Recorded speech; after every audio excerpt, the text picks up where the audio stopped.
Howdy, howdy, howdy, my name's Anashi Sasuke. Welcome back to Let's Read Homestuck. In the last episode, Dirk started giving backstory about her Imperial condensation. That's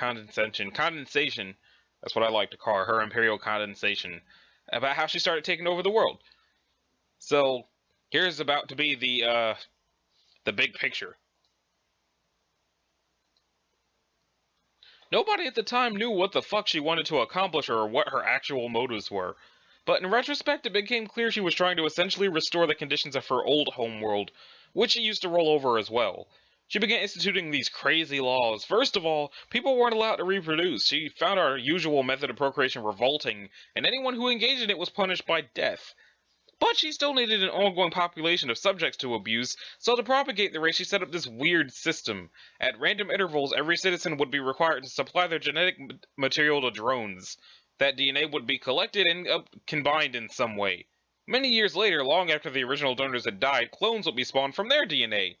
So no one would ever be able to know who their parents were, or be able to trace their lineage.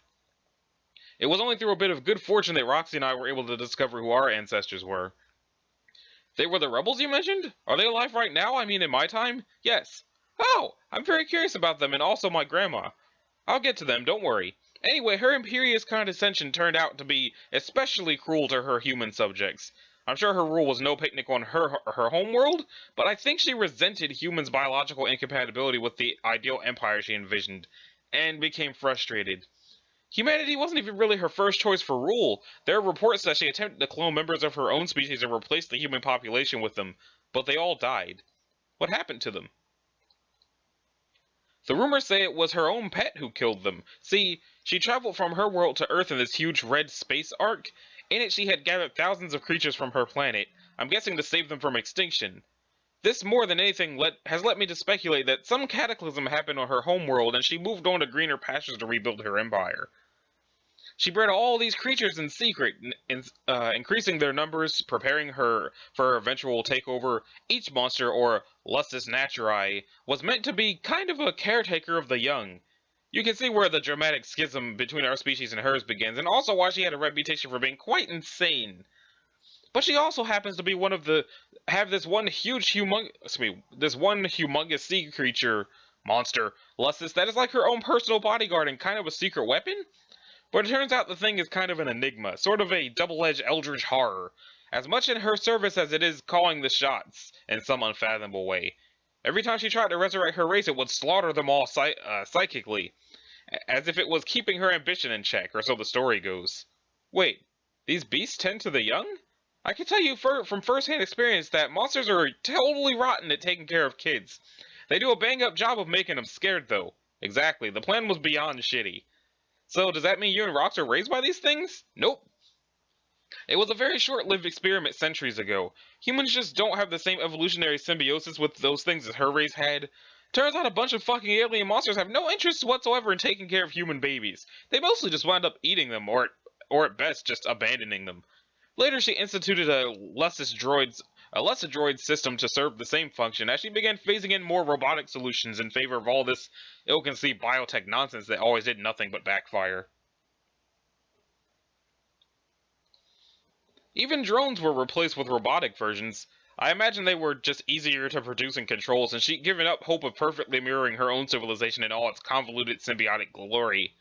But not without a good fight and not without taking her frustrations out on the human population. She attempted to enforce blood casting through efforts to genetically alter people's blood color. That was an ugly chapter. Lots of fucking people died from that debacle. Over the last 400 years, the population just got smaller and smaller from these atrocities piling up, but she clearly didn't give a shit. All the while, the amount of dry land kept shrinking due to the gradual flooding. Soon there was hardly anywhere left to live, and then that was that. No more people. Damn. Wait, flooding? Oh, yeah, I probably should have mentioned this up front. One of the first things she did while Howard was begin melting the ice caps. It took a while, but eventually the whole world flooded, and that's how it is now. It's totally soaked up in this bitch. Wow, like the epic Kevin Costner film? Almost exactly, especially by the same degree of shittiness. Oh man, does that mean you have to drink your own pee? You get used to the taste. Welcome it even. It takes about 15 days in a row of hard piss drinking, though. Ew, no, dude, no, ew. Relax, I don't drink my own I don't drink any goddamn piss, okay? Oh, okay. Whew. I guess your Lustus droid thingy sees to it that you have fresh water? Nope, those things stopped being a thing a long time ago too once humans went extinct. Oh, I thought... Well, who raised you then? Nobody, man. I raised my damn self. Jesus Christopher Kringlefucker, and here I thought I was rugged.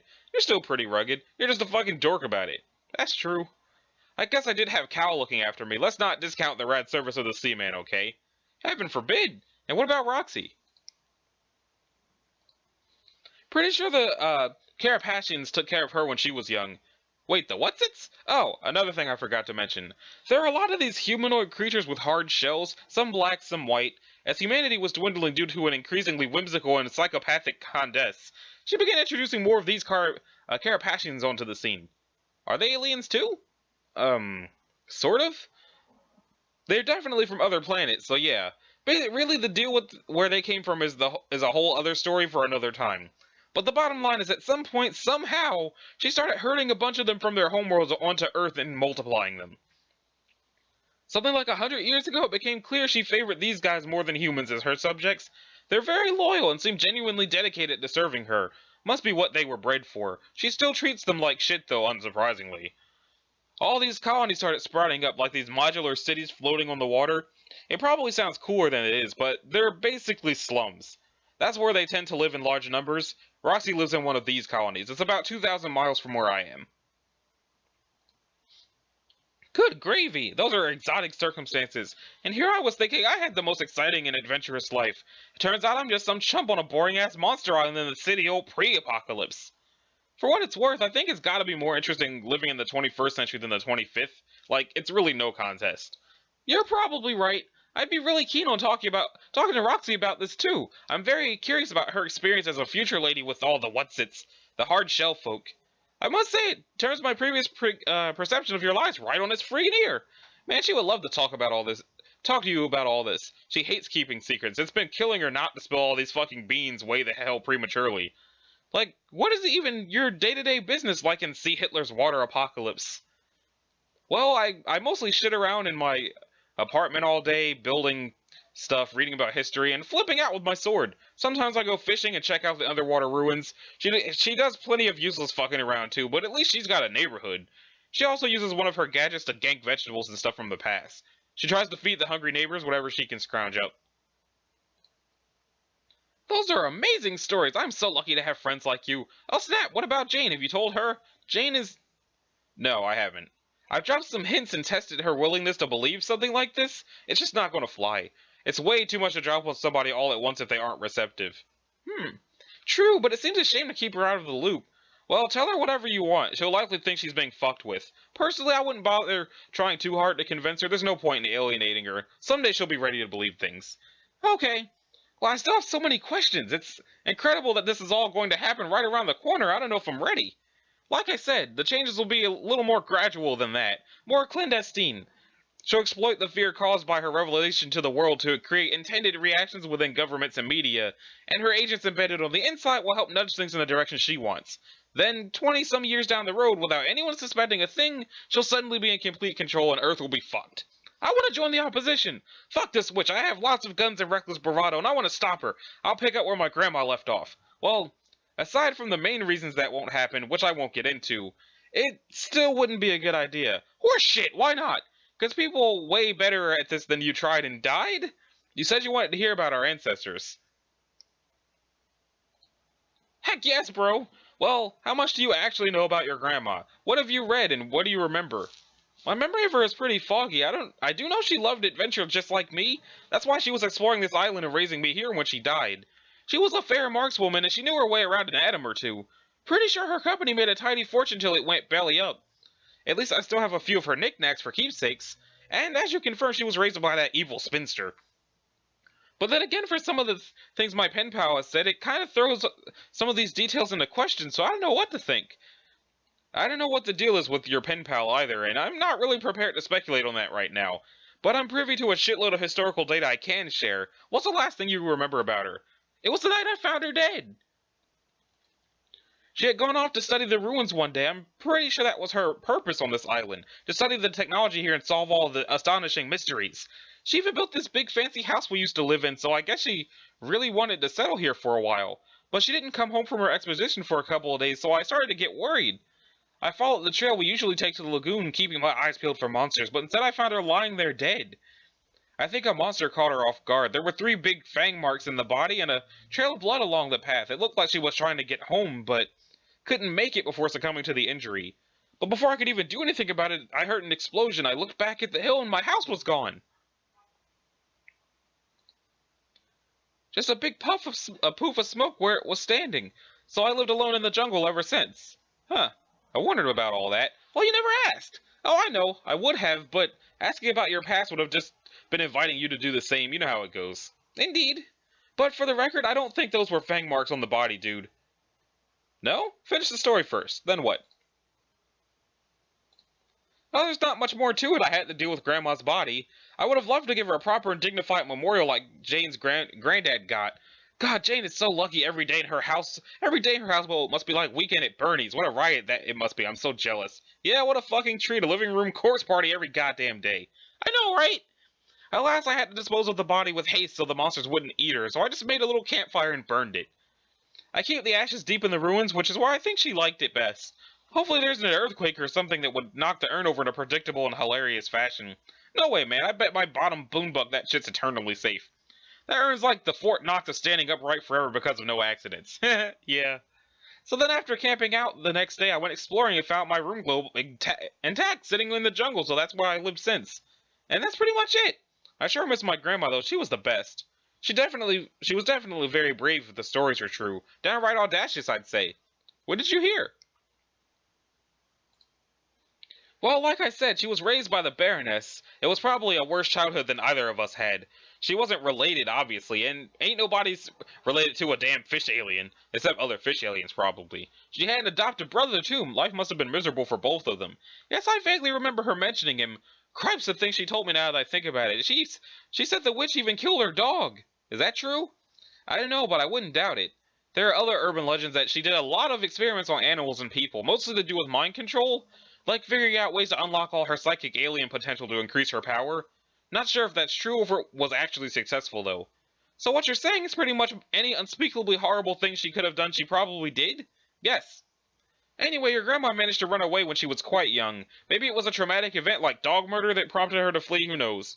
Whatever the case, her bro stayed behind. That guy must have been seriously immune to witnessing fucked up shit because he went on to be a famous comedian. A real kindly old cornball, a nicer guy you couldn't hope to meet, they say. Wow, must have been a hell of a guy. So, you're not making any connections there? Where? Huh. Famous comedian about the age of your grandma, inheriting the family name of the Baroness.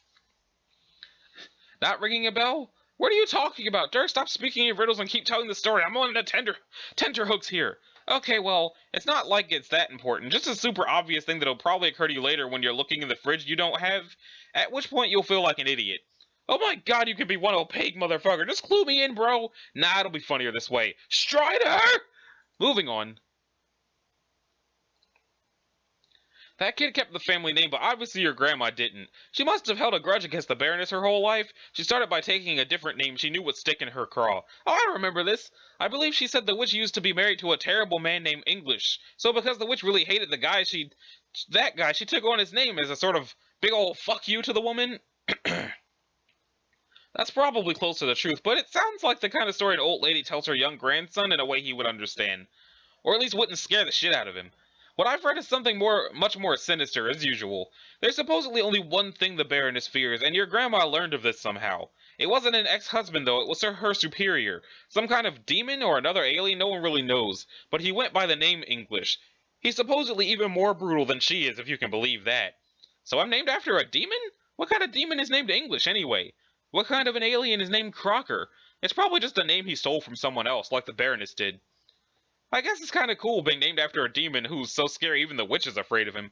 Yeah, well, your grandma thought so. Everything she did in life thereafter seemed to be an effort to piss off the Batter Witch.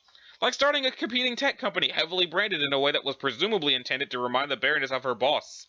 Like with skulls and garish colors and shit. Dude is some kind of a skull monster, I guess. I love skulls. I know. It was definitely brave on her part, but ultimately it got her a bankrupt company, a blown-up house, and a fork through the torso for her trouble. But she must have been the first to understand how dangerous the Baroness was while acting in covert opposition. Others would follow and continue to as of now in your time period. These are your ancestors? Yeah, mine and Roxy's were among them. Anyone I've heard of? Of course. All these fuckers are totally famous, obviously. Oh, sure, obviously. We've talked about the guy I'm genetically derived from a lot, actually. Like, every time I talked about my bro. Gadzooks, of course, with all your future mindfucker, you make me completely forget about your vaulted Hollywood sibling. I should have asked where he fit into the picture if you were raised alone. I can be as dumb as a bag of penny candy sometimes. Sometimes. Other times you're on point, like a bag of the nickel shit. Whoa, now, those are the sweets kept in reserve for millionaires! Such flattery! Okay, what we're saying stopped meaning anything, so I'll continue. Right. So then he was never actually your bro? No, that's just kinda how I view him. Lalonde took a more maternal view of her ancestor. The lady who wrote all the Jury Wizard books, I presume? Yeah, the Coldle series. Ever read it? No, I tried. It's too depressing, and also, kind of impossible to understand. I told Roxy I liked it, though I didn't want to hurt her feelings, so don't say I said that. I think I'll wait for the movies to come out. I bet I'll like those better. You don't say. I do say. Hey, you must have seen them, being in the future. Are they any good? They're not. Phooey to that. Like, I even believe you. The books are pretty interesting, though, if somewhat dense. They're supposedly heavily allegorical, veiled representations of cosmic events surrounding the witch and her boss and how this came about. It's the kind of thing you wouldn't pick up on unless you were someone who understood what happened. Like the Condesce, which was kind of the point. I think it was her way of letting the witch know, I'm on to you. In the early days of the resistance movement, they both opposed her indirectly through their art, like critics of tyrannical governments often used to. They had to be careful, didn't want to make big waves too early. My bro did this too with his many fine films. Practically everything was a symbol for something, either in mockery of the batter, which were conveying some hidden message to its audience. Each film was always rigorously picked apart for its head-scratching symbolic meaning. But he managed to accomplish all that without ever compromising the purity of his ironic vision, which I think was admirable. Fuck yes, the Sweet Bro and Hella Jeff films rule! Screw the haters, that's what I say. You also say that about Weekend at Bernie's. Man, that is a scandalous mischaracterization. Nobody hates Weekend at Bernie's. The Weekend at Bernie's films are generally regarded as so unremarkably mediocre, they don't even attract any trolls who care enough to shit on it. Believe me, I've tried to get into debates with people about it. Yeah, you're pretty much touche'd the fuck out of that. But we are definitely in agreement about my bro's films as the masterstrokes they were. He just kept cranking them out, too. He really stepped up production after 11-11-11. Even though the cat was finally out of the bag, he was very dedicated to his craft. Dang, I can hardly wait to see him. Yeah, I wouldn't hold your breath about that. Why not? Man, fuck it, I'll just send you them. Keep a lid on them. We don't need any weird causality shit rearing its head here. That would be dumb. I will guard each glistening compression artifact with my life as if a jewel pilfered from a tomb. Which was the last you saw? Well, there was the Sweet Bro and Hella Jeff the Movovi, and Sweet Bro and Hella Jeff the film. Oh yeah, and Sweet Bro and Hella Jeff the Moval. I think Sweet Bro and Hella Jeff the Moiv is still in production, right? But honestly, I get confused about which particular misspelling is attributed to which film, or even if I'm getting the misspellings right. The key to sorting it all is to understand it doesn't actually matter. Through video streaming services, he would frequently set it up so that buying a certain title would ship you the wrong film. And often titles for movies were available for sale that just straight up didn't exist, or would be sold for dollar amounts that made no sense, like 2.890.1. And sometimes buying a download would actually deposit money into your account instead of deducting from it. It was all part of the experience. Your forebears are certainly entrepreneurial, if nothing else. I could get behind the idea of making a killing if it means I also get to be as good at doing adventures as I hope to be. Did they ever bring the battle to the witch's doorstep, or were the blows dealt strictly through public masquerades and theatrics? Yeah, they got pretty deep into the shit eventually. They were both very skilled combatants. I'm pretty sure she had some weird powers, too. Powers, you say? Communion with occult forces, something like that. She knew things, had visions. It's why she was able to write those books, and more importantly, why Roxy and I were able to survive here. How? They knew we would be here someday, so they prepared for our arrival. I live in what used to be my bro's old apartment 400 years ago. The whole city is gone, but this one unit was somehow protected. He left some supplies for me here, like a lifetime supply of orange soda in the crawl space, along with a fuck ton of Sweet Bro and Hella Jeff merch. It was like discovering my own personal holocaust of bulbous jutting bottoms, plus some weapons, some other gear, and a killer pair of shades. Roxy's mom used to live in her place too, and left some stuff she might need lying around. This was way before there were Carapassian colonies, though. I think her house must have been kind of a kernelized structure, like a potential colony, something built to undergo modular self-replication if activated.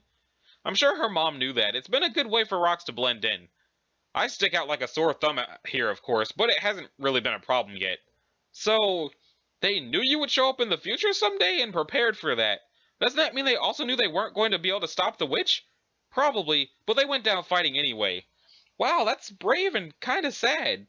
Yeah, but wouldn't you? Of course! You always go down guns blazing. That's what a hero does when he loves adventure and has guns. If there's one thing movies have taught me besides the fact that guys using a corpse as a silly puppet is friggin' hilarious, it is that fact. It's not like their rebellion was totally futile. They took a lot of shitheads down with them. Who? Sympathizers? Ugh. Just the thought of such scoundrels turns my stomach. They should. In order for you to understand, I'll have to fill you in on the ridiculous final gasps of human civilization, taking place over the several decades leading up to its absolute enslavement. The decades which immediately followed the rebranding. As I mentioned, Crocker Corp's rebranding on 3/11, as was often referred to in the news, totally changed everything. It marked the beginning of a completely shameless downward spiral of Western civilization. There were a series of events that were probably hard to notice at the time, but quite glaring when evaluated historically. Though the Baroness made very few substantive gestures of aggression, the global fear of her looming threat would trigger all the changes she needed. Governments prepared for war as if to defend against the invading alien army she undoubtedly commanded, but of course she had no army. She was also always the only of her kind. Instead, the world powers were only setting about to build her armies for her. The media deteriorated into this preposterous circus that was in all practical ways inseparable from the power base and government institutions. Popular entertainers became dangerous demagogues, and their roles in the media blurred with those of executive authority, and the most dangerous were the ones who fed into the fear and hysteria most effectively. These tended to be plants, unscrupulous shills paid by the Baroness to move her agenda forward. Dang, I would like to think I will not be suckered by their silvery tongues whenever they come along. Well, the thing is, most of them are already on the scene in your time. Who? Ever hear of Guy Fieri? I don't think I've ever tried to say that name out loud before, and I have no idea if I said it right. Is it Fiery or Fieri? I don't fucking know. I don't think so. You're fortunate then. He was an especially degenerate piece of filth.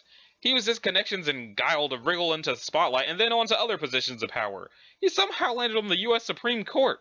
Over the years, other justices started mysteriously disappearing without being replaced.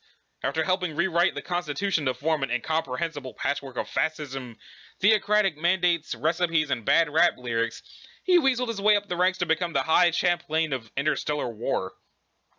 Something on my screen.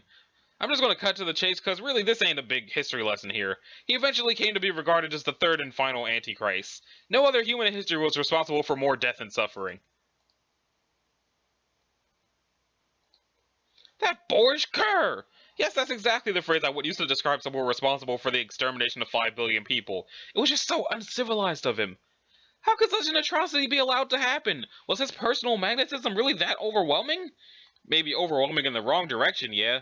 But it didn't happen overnight. It was a gradual decline in the integrity of the system that allowed it. Eventually the wheels came off and the political scene mirrored the absurdity of the media circus.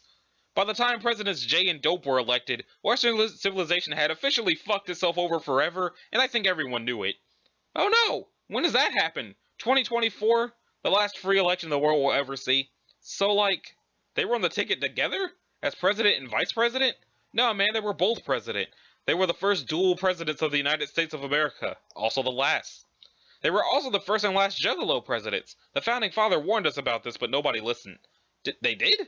Warned us about what exactly? The mirthful executives. George Washington had prophetic nightmares about them. He tried to warn people and get language amended to the Constitution to prevent it, like forbidding the election of what he famously described as a pair of salty bards or unruly gestures given to the sweet drink. But everyone just thought he toked too hard on the colonial cannabis or whatever. I'm not sure I follow. These are like clown presidents or such? Yes, they were a shitty rap duo from your time, but they ran a hell of a campaign. By then the Juggalo Party had gotten huge. While the numerous other candidates split the moderate vote, they retained a very energized and devoted base. You could say their party had a big tent. Dirk, I really dislike the future you're describing. Hey, me too. They were swept into office on a wave of Fago, and the presidential inauguration was the biggest gathering of juggalos of all time. They all hosed each other down on the White House lawn with shitty soda. The DC and the Capitol thereafter officially stood for Dark Carnival. Of course, their campaign was helped considerably by having support from the Baroness. In retrospect, people developed the impression that it was all a part of her sick sense of humor. There was a sense that she just loved the idea of delegating the extreme subjugation of the world's population to a pair of demented clown rappers. Some have speculated this was just another way she was attempting to resurrect her previous model of governance, though this seems kind of far-fetched to me. Who the fuck ever heard of an alien juggalo? To me, this is about as stupid as the crackpot theories get. Meanwhile, Gamzee. I still don't really know what a juggalo is. Do they juggle? Don't worry about it. People were less prepared for a double juggalo presidency than they ever imagined. I'm not even going to get into all the horrifying details, trust me. You just start to feel dirty reading about it. From the moment Fieri held up the Bible to swear them in, and the three of them proceeded to publicly defecate on it while freestyling rap lyrics, that was it. Everyone in the world watching it on TV just said, well, show's over, civilization was pretty cool while it lasted. The next several grueling terms of their presidency was a weird combination of authoritarian practices. The Baroness used it as a puppet regime, while still basically giving them the carte blanche to carry out their idiotic whims. Fago was pumped through the plumbing instead of tap water, the new national pastime was having type 2 diabetes, and the national anthem was replaced by a 3-minute high-reverb audio clip of President J farting into a microphone while laughing. Champlain Fieri was authorized to set up the death camps, in which anyone on the planet could be imprisoned if they were not deemed sufficiently mirthful. And so the cleansing began, priming humanity for its new ruler waiting in the wings. This was when our ancestors had enough. The resistance movement had failed, but they could at least bring the war criminals to justice. My bro finally caught up with the presidents and challenged them to a duel. They accepted, having for years regarded him as a cocky rival rapper who failed to show them the proper respect. In their arrogance, they invited him into the foul belly of the carnival, believing they could teach him once and for all what it truly meant to be down with the clown. For centuries thereafter, survivors of the Holocaust would cite the rooftop showdown as one of the most heroic moments in human history. He killed them both. Unfortunately, as they were only figureheads, no liberation followed. There would be no parades in the streets or statues cast or medals awarded. The few witnesses report seeing only a man with a sword on a shitty skateboard, gently rising into the night sky. No one ever saw him again. Meanwhile, Roxy's mom was tracking down the High Champlain. His crimes had already been committed. She couldn't repay them by any stretch of the imagination, but she could wipe the blood-stained grain off that fat bastard's face. She gouged his eyes with a pair of needles and rode his torso to the bottom of the bloody falls. Reports of what happened to our ancestors after that are sketchy. There were no eyewitness accounts I've found, but some believe they regrouped and confronted the Condesse herself, with all her high-ranking officers dead and the human population decimated and sufficiently groomed for her arrival. There was no reason to stay behind the scenes anymore. After those dreadful years of putting up with a more vulgar brand of authoritarianism, she finally stepped forward to claim her throne. It actually came off as a somewhat dignified, elegant in a way. She was no less severe, but at least she knew how to act like an empress. But even if they did manage to confront her, there was no way they could win. She had too many crazy alien powers. Her boss supposedly had jacked her power level through the roof. I even heard, and don't quote me on this, that she may have been over 9,000. Heavens to Betsy, that figure is just absurd! Yeah, and that's not even to speak of the generic smorgasbord of other powers she was rumored to have. It gets hard to separate the fact from the urban myth, but for reference, if you want to believe it all, just picture all the X-Men combined into one sexy fishwoman in a skin-tight suit. Whoa, mama! Whatever actually went down, they're surely both dead now.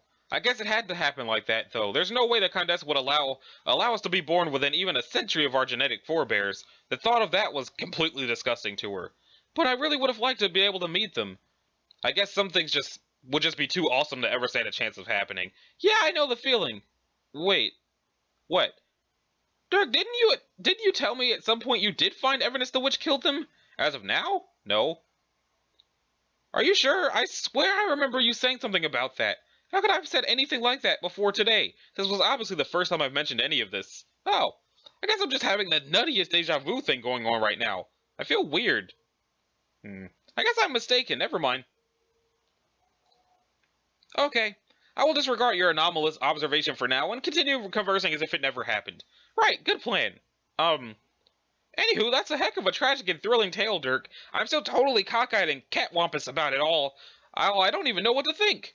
But you believe me, right? Oh, every word of it. Wow. Why shouldn't I? You're my friend and I trust you. I still just think it's impressive is all. Even after all this time, you're pretty much one of a kind, dude. Heh.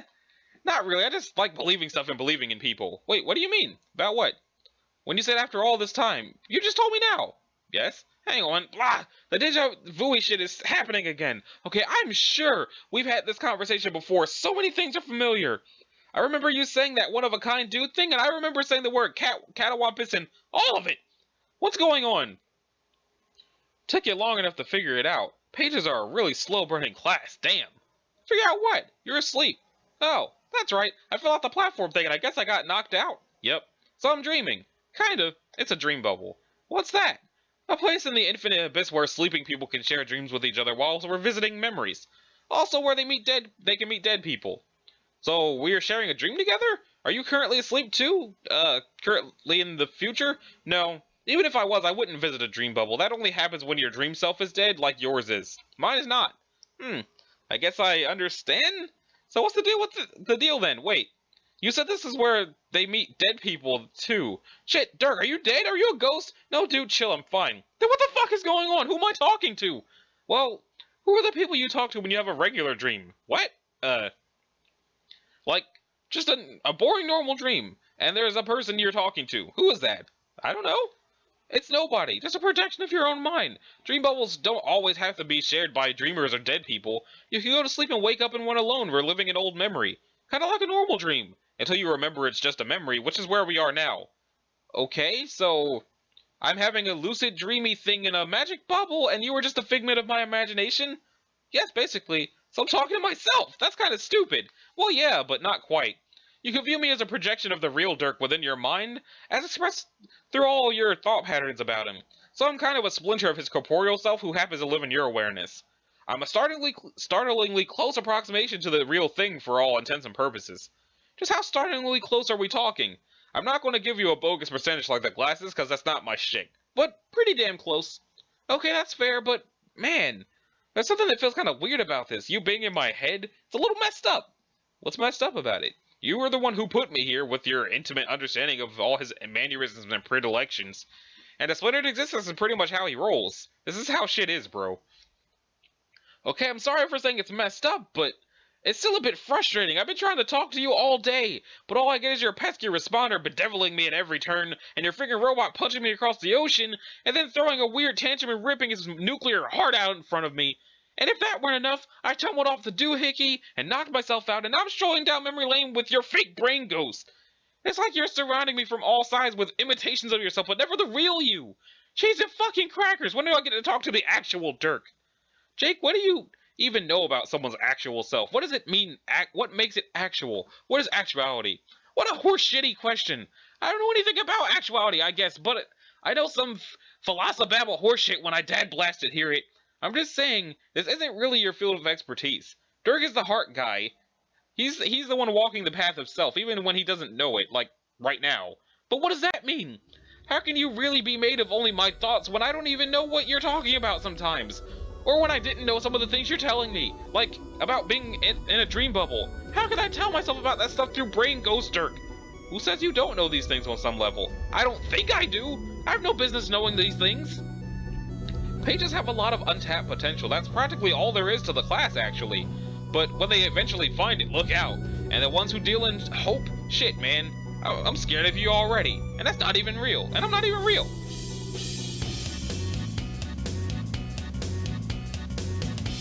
A lot more talking.